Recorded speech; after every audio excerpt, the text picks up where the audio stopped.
శ్రీమన్మహాభారతము 805వ రోజు. ఓం అస్మద్గురుభ్యో నమః. నారాయణం నమస్కృత్య నరం చైవ నరోత్తమం దేవీం సరస్వతీం వ్యాసం తతో జయం ఉదీరయేత్. శ్రీమన్మహాభారతము 3వ పర్వం వనపర్వము లేదా అరణ్య పర్వము. అందులో 36వ అధ్యాయము.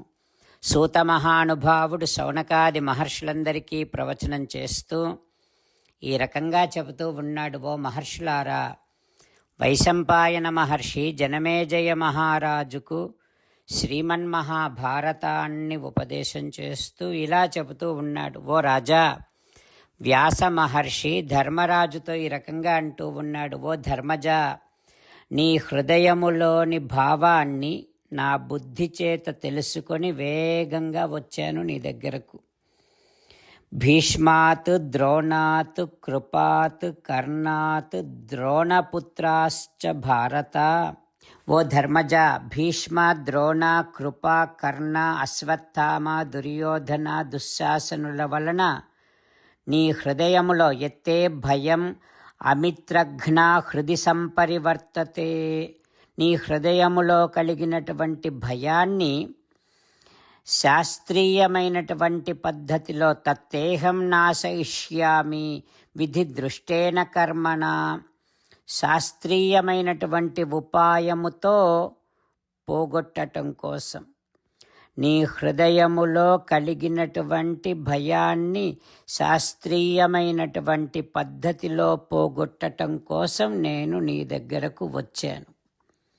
విను, నేను చెప్పేదంతా విని ధైర్యాన్ని వహించి ప్రయత్నపూర్వకముగా నీ కార్యాన్ని అనుష్ఠించు. అట్లా నువ్వు కనుక నీ ప్రయత్నాన్ని కొనసాగిస్తే ఇక నీకు మానసికమైనటువంటి చింతన ఉండనే ఉండదు అని వాక్య విశారదుడు పరాశర నందనుడైనటువంటి వ్యాస మహర్షి ధర్మరాజును ఏకాంతానికి తీసుకొని వెళ్ళి ఈ రకంగా చెబుతూ ఉన్నాడు. ఓ ధర్మజ, నీకు అభివృద్ధి కలిగేటటువంటి శ్రేష్టమైన సమయం వచ్చింది. ధనుర్ధరుడైనటువంటి అర్జునుడు రణరంగములో శత్రువులను పరాజితులను చేస్తాడు. మూర్తీభవించినటువంటి సిద్ధి అని చెప్పబడేటటువంటి ప్రతిస్మృతి అనే విద్యను నేను చెబుతున్నాను. ఇప్పుడు తీసుకో. నన్ను ఆశ్రయించావు కనుక నీకు నేను ఈ విద్యను చెబుతున్నాను. ఈ విద్యను పొంది అర్జునుడు నీ కార్యాన్ని సాధిస్తాడు. దాని ద్వారా అర్జునుడు, నేను చెప్పినటువంటి విద్య ద్వారా అర్జునుడు దివ్యాస్త్రముల కోసమని మహేంద్రుడిని, రుద్రుడిని, వరుణుడిని, కుబేరుడిని, ధర్మరాజును కూడా సమీపించవచ్చు. అతడు తన తపస్సు చేత, పరాక్రమము చేత శక్తో హ్యేష సురాన్ ద్రష్టుం తపసా విక్రమేణ చ. తపస్సు చేత, పరాక్రమము చేత అర్జునుడు దేవతలను ప్రత్యక్షముగా చూడగలడు. ఓ ధర్మజ, ఈ అర్జునుడు పురాతనుడు, మహా తేజస్వి అయినటువంటి నారాయణ సహాయవాన్ నరుడు అనేటటువంటి ఒక మహర్షి ఈ అర్జునుడు. ఇతనికి శాశ్వతుడు, అజేయుడు, జయశీలుడు, అచ్యుతుడు అయినటువంటి నారాయణుడు సహాయముగా ఉంటాడు. మహాబాహువైనటువంటి ఈ అర్జునుడు ఇంద్ర, రుద్ర, లోకపాలుర నుండి అస్త్రాలను తీసుకొని మహాకార్యాన్ని నిర్వహిస్తాడు అంటూ వ్యాస మహర్షుల వారు ధర్మరాజుతో చెబుతూ ఉన్నాడు. ఆ తర్వాత ఏం జరుగుతుందో రేపు తెలుసుకుందాం. జై శ్రీమన్నారాయణ. జై శ్రీమన్నారాయణ. అమ్మా నాన్నలకు సాష్టాంగ నమస్కారం చేద్దాం. మన ఆచార్యవర్యుల శ్రీచరణారవిందములకు సాష్టాంగ నమస్కారం చేద్దాం. శ్రీ వేదవ్యాస మహర్షుల వారి దివ్య పాదారవిందములకు సాష్టాంగ నమస్కారం చేద్దాం. శ్రీ విఘ్నేశ్వర స్వామి వారి శ్రీచరణారవిందములకు సాష్టాంగ నమస్కారం చేద్దాం. శ్రీమన్మహాభారత గ్రంథరాజమునకు శిరస్సు వంచి నమస్కరిద్దాం. శ్రీకృష్ణ భగవానుని శ్రీచరణారవిందములకు సాష్టాంగ నమస్కారం చేద్దాం. మన హృదయ మందిరములోనే అంతర్యామిగా వేంచేసి ఉన్నటువంటి శ్రీమన్నారాయణుడిని సేవిస్తూ మనని మనము స్వామికి సమర్పించుకుంటున్నామనే భావనాపూర్వకముగా సాష్టాంగ నమస్కారము చేస్తూ స్వామి నామ సంకీర్తన చేద్దాం.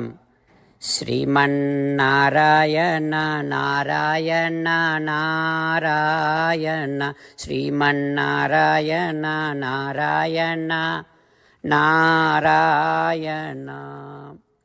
శ్రీమన్నారాయణుడే శ్రీకృష్ణ భగవానుడిగా వచ్చి మనందరికీ భగవద్గీతను ఇచ్చి మనందరినీ ఒక 8 పనులు చేయమని చెబుతూ ఉన్నాడు.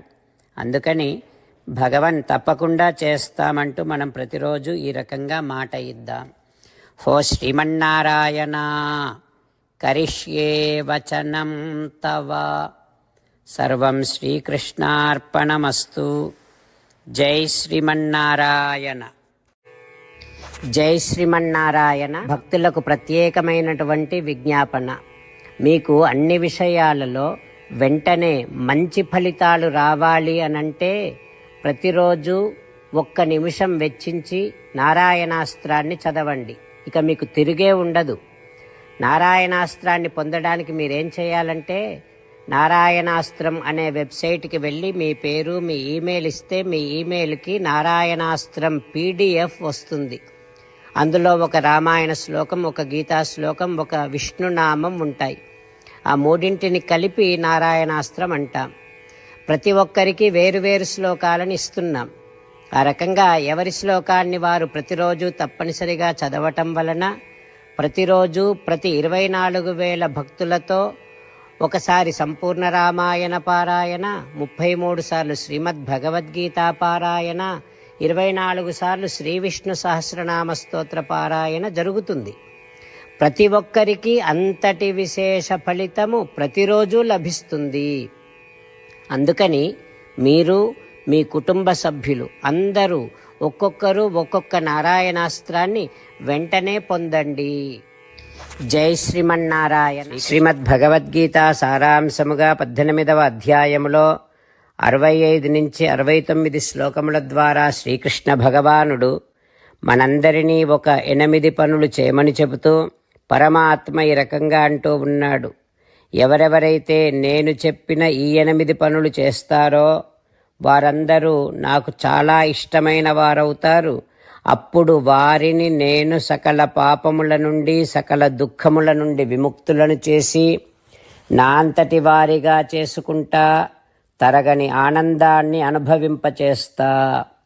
నిజమే చెబుతున్నా, ప్రమాణము చేసి చెబుతున్నా అంటూ సాక్షాత్తుగా దేవదేవుడైన శ్రీమన్నారాయణుడైన శ్రీకృష్ణ భగవానుడే మనను ఈ 8 పనులు చేయమని చెబుతూ ఉన్నాడు కనుక హో శ్రీమన్నారాయణ కరిష్యే వచనం తవ తప్పకుండా చేస్తా, నువ్వు చెప్పినట్టే చేస్తా అంటూ మనం ప్రతిరోజు దేవదేవుడైన శ్రీమన్నారాయణుడికి ఈ రకంగా మాట ఇద్దాం.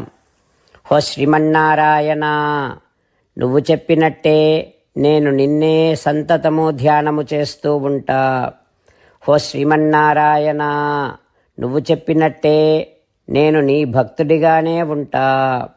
హో శ్రీమన్నారాయణ నువ్వు చెయ్యమన్నట్టే నేను నా విధులను కర్తవ్యాలను నీ సేవగా నీ తృప్తి కోసమనే సక్రమంగా నిర్వర్తిస్తూ ఉంటా. హో శ్రీమన్నారాయణ నువ్వు చెప్పినట్టే నేను నీవాడిని అనే మహావిశ్వాసాన్ని సంతతము కలిగి ఉంటూ నా హృదయములో నీకే నమస్కరిస్తూ ఉంటా.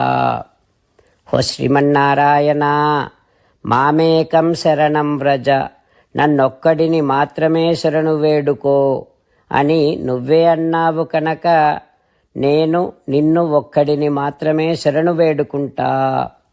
ఓ శ్రీమన్నారాయణ మా శుచః ఇక దుఃఖించకు అని నువ్వే నాకు భరోసా ఇస్తూ ఉన్నావు కనుక నేను ఇక దుఃఖించను. ఓ శ్రీమన్నారాయణ నువ్వు చెప్పినట్టే నువ్వు నా కోసమని చెప్పిన శ్రీమద్భగవద్గీతను ఎప్పుడో ఒక్కసారి కాకుండా ప్రతిరోజు కనీసం ఒక్క శ్లోకాన్నైనా అనుసంధానము చేస్తూ గీతోపదేశాన్ని జ్ఞాపకం చేసుకుంటూ ఉంటా. ఓ శ్రీమన్నారాయణ నువ్వు చెప్పినట్టే నువ్వందరి కోసమని చెప్పిన శ్రీమద్భగవద్గీతను తెలియని భక్తులందరికీ తెలియచేసే నా వంతు ప్రయత్నాన్ని నిరంతరము కొనసాగిస్తూనే ఉంటా. ఓ శ్రీమన్నారాయణ నేను నువ్వు చెప్పినట్టే చేస్తా, నీకు నచ్చినట్టే ప్రవర్తిస్తా, నీకోసమే పని చేస్తూ ఉంటా. కరిష్యే వచనం తవ. సర్వం శ్రీకృష్ణార్పణమస్తు. జై శ్రీమన్నారాయణ.